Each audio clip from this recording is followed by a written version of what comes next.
Hello everyone, আমি হলাম তোমাদের সবার প্রিয় সুমি,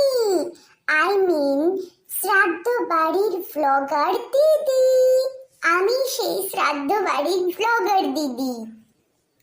হ্যাঁ হ্যাঁ বাবা হ্যাঁ, তোমরা সবাই ঠিকই ধরেছ। আজকের এই ভিডিওতে আমি বলবো কিভাবে আমি ভাইরাল হলাম।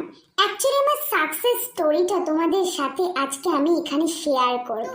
ব্যাপারটা কিছুটা এরকম যে আমি সোশ্যাল মিডিয়াতে অনেকদিন ধরেই ভিডিও করছিলাম, অনেকগুলো ভিডিওই আমি করেছি যদিও, কিন্তু না একটা ভিডিও না ভাইরাল হচ্ছিল না।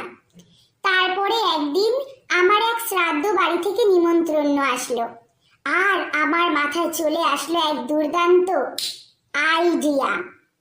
দেখো, শ্রাদ্ধ বাড়িতে সবাই কিভাবে যায়, নর্মাল ড্রেস পরে, মুখে কোনো মেকআপ করে না, কোনো লিপস্টিক দেয় না, বা সাদা জামা কাপড় পরে কাদো কাদো মুখ করে যায়। কিন্তু আমি ভাবলাম যদি আমি সম্পূর্ণ এর অপোজিট কিছু করি তাহলে কেমন হয়। তাই আমি কি করলাম জানো, ওই শ্রাদ্ধ বাড়িতে যাওয়ার জন্য একটা উপরে ছোট টপ পরে নিলাম, আর নিচে একটা স্কার্ট, যাকে তোমরা ওয়ান পিসও বলতে পারো, হাঁটু অব্দি স্কার্ট করলাম। আর কি করলাম, মুখে এক গাদা ময়দা লিপে নিলাম, মেকআপ করলাম, আর ঠোঁটে রাক্ষসীর মতো অনেকগুলো লিপস্টিক দিয়ে দিলাম। দেখে মনে হবে যেন শ্রাদ্ধ বাড়িতে ভূত নেমে এসছে। Guys, I am joking. আমি একটু মজা করলাম তোমাদের সাথে। তো আমার মুখে অনেকগুলো মেকআপ আর ঠোঁটে অনেকগুলো লিপস্টিক দেওয়ার পর আমি চুলটাকে সুন্দর করে উঁচু করে বেঁধে নিলাম ক্লিপ দিয়ে অনেকগুলো। আমাকে দেখতে পুরো রাক্ষসীর মতোই লাগছিল, সবাই আমাকে দেখে ভয় পেয়ে যাবে, তাই এটাই তো একটু ডিফারেন্ট কিছু, তাই না? এরপরে আমি কি পরলাম, এরপরে আমি হাই হিল পরলাম। হাই হিল পরে তারপরে টোটোতে নাচতে নাচতে উঠে গেলাম। আর হ্যাঁ, একটা সানগ্লাস চোখে দিয়ে নিলাম, বুঝলে তোমরা, যাতে দেখতে আমাকে সবচেয়ে সুন্দর লাগে। শ্রাদ্ধ বাড়িতে যেন মনে হয় যেন কোথা থেকে একটা আজব জন্তু নেমে এসছে, নিশ্চয়ই ভিন গ্রহ থেকে। আর আমাকে দেখে যেন সবাই তাকায়, এর জন্য আমি এই হটেস্ট ড্রেস আর হাই হিল পরে টোটোতে উঠে গেলাম আমার বাড়ির লোকের সাথে। অ্যাকচুয়ালি আমার বাড়ির লোকই ভাবতে পারছিল না যে এর কি হয়েছে, মাথাটা পাগল হয়ে গেল নাকি নাকি খেপে গেল, শ্রাদ্ধ বাড়ি এই ধরনের জামা কাপড় পরে কেন যাচ্ছে। কিন্তু কি করবে, জানে আমি একটু ডিফারেন্ট কিছু করতে চাই, তাই আমাকে কিছু বললো না। আমি তাড়াতাড়ি টোটোতে উঠে শ্রাদ্ধ বাড়ির উদ্দেশ্যে রওনা দিলাম। এরপর কি হলো জানো তোমরা, এরপর আমি ঢ্যাং ঢ্যাং করে টোটোতে নাচতে নাচতে ব্লগ করতে করতে নিজেকে সুন্দরী মনে করতে করতে পৌঁছে গেলাম সেই শ্রাদ্ধ বাড়ি, যে শ্রাদ্ধ বাড়ির জন্য আজকে আমি এত ভাইরাল।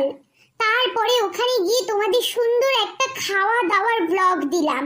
বিশ্বাস করো, আমাকে এতটাই দেখতে অকওয়ার্ড লাগছিল আর এতটাই রাক্ষসীর মতো লাগছিল যে সেই শ্রাদ্ধ বাড়ির অর্ধেক লোক আমার দিকেই তাকিয়ে ছিল।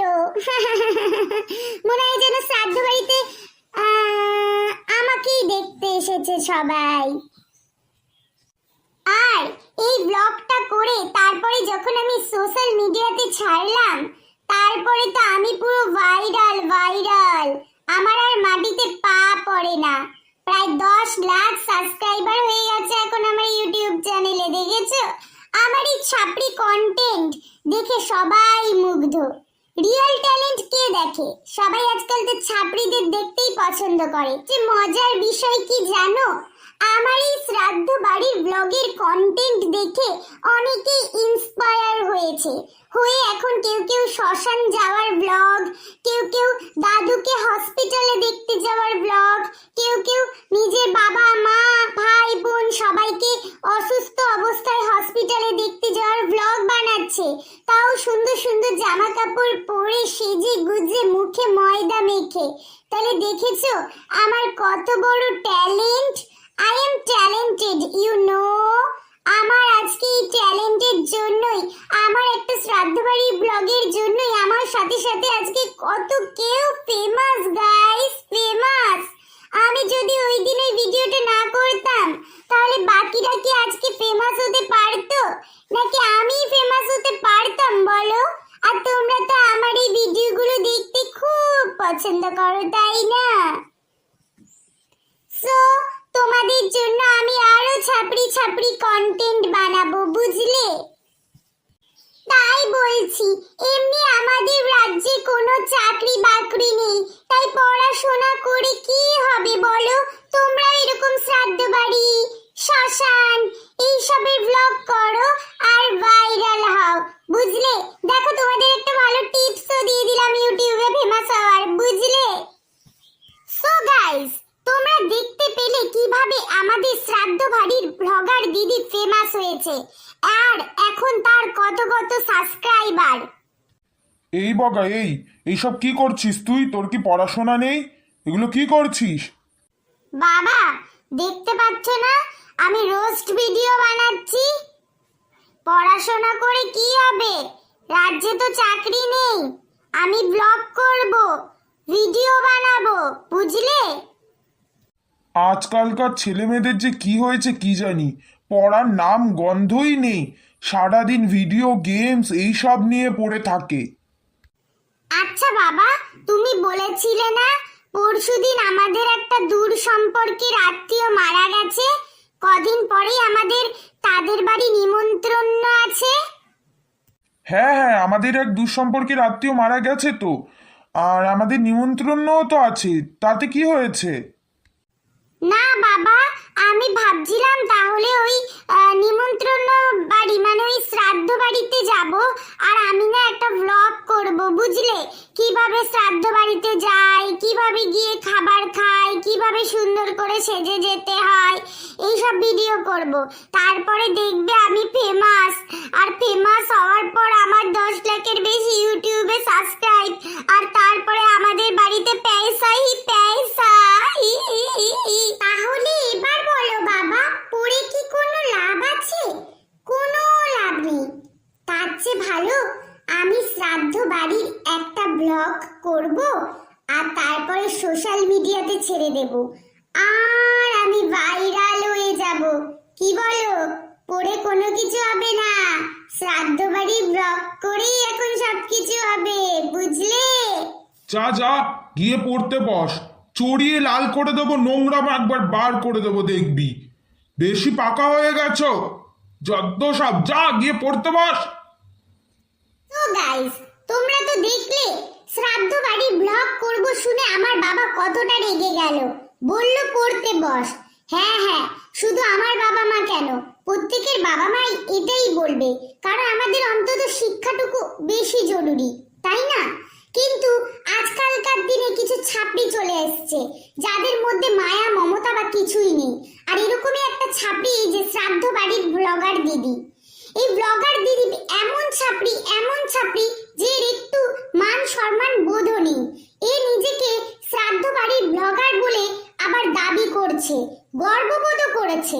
এ একটি ব্লগার দাদার কাছে বলে যে ভালো ভাগ্যিস আমি এই ভিডিওটা করেছিলাম, না হলে আজকে আমি ফেমাসই হতে পারতাম না, আমি এটা নিয়ে গর্ববোধ করি।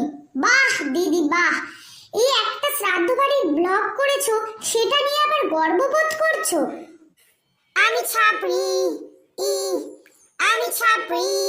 তো এই যে শ্রাদ্ধ বাড়ির ব্লগার দিদি, তুমি যে শ্রাদ্ধ বাড়ির ব্লগ করে নিজেকে নিয়ে এত গর্ব করছো, নিজেকে নিয়ে এত মাতামাতি করছো, বরং এটা গর্বের বিষয় না, এটা ছাপড়িদের বিষয়। তুমি একটা ছাপড়ি, তোমার জন্য এই ছাপড়ি কথাটাই উপযোগ্য। আরে আরে, দাঁড়াও দাঁড়াও, এই দিদিকে আগে শুধু শ্রাদ্ধ বাড়ির ব্লগ করতেই তোমরা দেখেছো, এখন আবার দেখছি দিদির এক নতুন ট্যালেন্টের উৎপত্তি ঘটেছে। দিদি দেখছে আবার বগল বের করে এখন ভিডিও করছে। কি ধরনের যে অসভ্যতা কে জানে। আরে বুঝলাম, তুমি একটা প্রোডাক্টের প্রমোশন করছো বা অ্যাড দিচ্ছ, সেটা তো ভালোভাবেও দেওয়া যায়, সেই প্রোডাক্টে তো আরো সবাই অ্যাড দিচ্ছে ভালোভাবে, কিন্তু তুমি কেন বগল বার করে অ্যাড দিচ্ছ? প্রোডাক্টটা দিয়ে যে কোনো কালো ছোপ বা দাগ সহজেই মোছা যায়, যেটা গায়ে হাত পায়ে কোনো নোংরা দাগ ডার্ক স্পট পড়লে সেগুলো মোছা যায়। হ্যাঁ, সেগুলো উঠে যাবে বা পরিষ্কার হয়ে যাবে। যেমন ধরো কনুই, গলার ধারের কালো দাগ, এগুলো উঠে যাবে ওই প্রোডাক্টটা ইউজ করলে।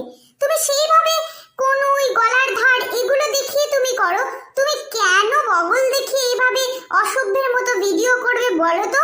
সবাই তো ভিডিওগুলো দেখে নাকি, ছোট ছোট বাচ্চারাও তো দেখে। এটা দেখে কি শিক্ষা পাবে?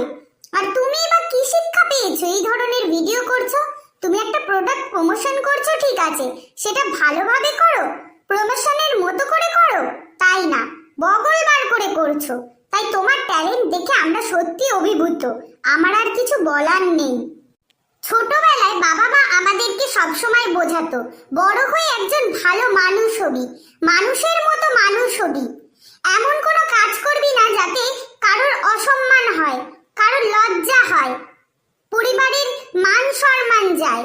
কিন্তু আজকালকার জেনারেশনের ছেলেমেয়েদের দেখো, এই যে একটা সামান্য প্রোডাক্ট প্রমোশনের জন্য, কিছু টাকার জন্য, মানে কোনো মান সম্মানের তোয়াক্কাই করে না। তাহলে কি বলবে তোমরা এদেরকে? ছাপড়িই তো বলবে, বলো? এটা ছাপড়িগিরি ছাড়া আর কিছুই নয়।